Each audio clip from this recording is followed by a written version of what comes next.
Emmanuel Macron ne rentre pas en campagne, il est déjà en campagne déguisée avec les moyens de l'État et avec le temps de parole de La République En Marche qui n'est pas décompté depuis qu'il est dans le grand débat. Ça, c'est la première chose. Ensuite, moi, je bondis quand j'entends vos paroles. L'Europe qui protège, mais qui protège qui ?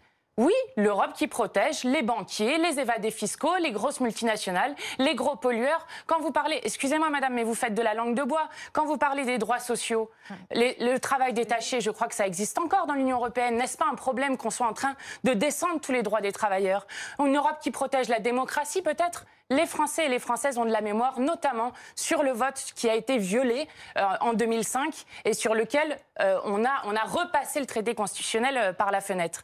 Une Europe qui protège les citoyens, parlons du glyphosate dont nous avons parlé maintes fois dans l'Assemblée, avec une Union européenne qui continue d'empoisonner consciemment les citoyens et les citoyennes européens en disant nous ne voulons pas interdire le glyphosate, ce que vous avez refusé, vous aussi, à l'Assemblée nationale. Donc, on sait qui protège cette Europe et ce n'est certainement pas les citoyens ni la démocratie. Sur le glyphosate, c'est comme pour le chlordécone, c'est comme pour l'amiante. Tout le monde sait ce que ça fait sur la santé et pourtant, on continue de donner des permis de tuer aux entreprises. Et je vous rappelle quand même que le président Emmanuel Macron a fait une promesse aux Français en disant que, au pire, dans 3 ans, le glyphosate serait interdit. Et qu'est-ce qui s'est passé dernièrement? Eh bien, il a avoué qu'il a menti. Et oui, il a menti sur cette question-là. Et cette question-là, comme pour le chlordécone, qui est un insecticide utilisé dans les Antilles, ça fait le plus fort taux de cancer de la prostate au monde, comme record pour les Antilles, des sols et des eaux polluées pour 700 ans, mais une incapacité d'avoir une agriculture vivrière. Et une deuxième chose, non, je ne suis pas d'accord qu'il y aurait seulement 2 visions de l'Europe qui s'affronteraient, puisque ça, c'est ce qu'essaye de faire Emmanuel Macron, notamment dans sa mise en scène avec Salvini. Donc il y aurait les nationalistes et les progressistes. Non, je ne suis pas d'accord avec ça. Nous avons d'autres voies que le choix entre la peste et le choléra, parce que devant cette mise en scène de façade, ils sont d'accord quand même sur beaucoup de choses au Rassemblement national et à La République En Marche. Qui a voté ensemble l'enfermement des enfants pour 90 jours dans des centres de rétention? C'est vous deux. Vous deux, vos partis, hein, Qui a voté, qui a dit qu'il était contre la hausse du SMIC? Vos 2 partis. Qui a dit qu'il était contre l'interdiction du glyphosate? Vous avez trouvé des points de convergence entre le Rassemblement national et La République En Marche. Une petite question, Mathilde Panot, pour que les gens qui nous écoutent puissent comprendre. Il y a d'autres voies pour les européennes et il y a d'autres choix. Alors, vous parlez d'une autre... Beaucoup de gens ne vont pas aller voter et on parle très peu des programmes. Et alors moi, une des choses sur lesquelles je voulais insister aujourd'hui, c'est sur la question écologique.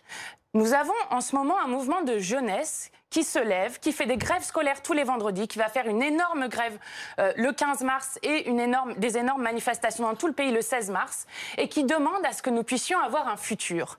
Et tant que nous aurons une Europe qui, avec sa règle d'or, sa règle austéritaire, nous empêche d'investir dans la transition écologique dont nous avons absolument besoin immédiatement, tant que nous n'arrêtons pas... Très concrètement, qu'est-ce que vous feriez? Je ne veux pas vous couper, mais très concrètement, il faut arrêter les traités de libre-échange. Les traités de libre-échange, c'est quelque chose qui détruit des emplois dans notre pays. C'est quelque chose qui fait transporter des marchandises de bout à l'autre, donc qui nous met face à un mur et face à la catastrophe écologique. Vous parlez de l'accord signé avec le Canada, par exemple. Avec le Canada, avec le Japon, par exemple, parlez de cet accord-là aussi. Et puis, il y en a beaucoup d'autres. Là, au Rassemblement national. voyez.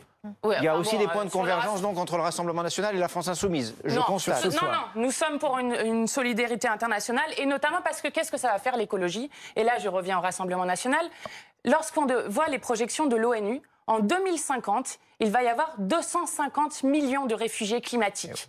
Donc, 250 millions de réfugiés climatiques, ça veut dire qu'il faut relocaliser l'économie dès maintenant, qu'il faut recréer des emplois en France et qu'il faut accueillir dignement les gens. L'Union européenne telle qu'elle est actuellement s'est construite justement sur le déni du vote de 2005 et c'est un vrai problème.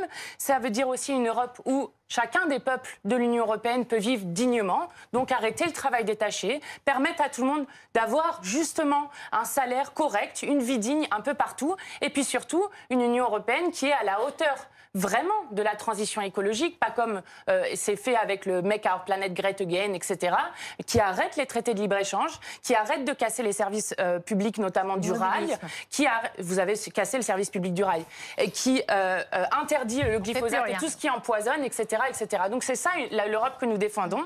Et vous aurez le choix, le 26 mai, entre, par exemple, Madame Buzyn, qui est celle qui a détruit l'hôpital public, et ceux qui sont les amis du Rassemblement national, qui et on va leur donner la parole, justement, aux amis avec des journées de travail de 12 heures, 400 heures de travail supplémentaire, comme en Autriche et en Hongrie.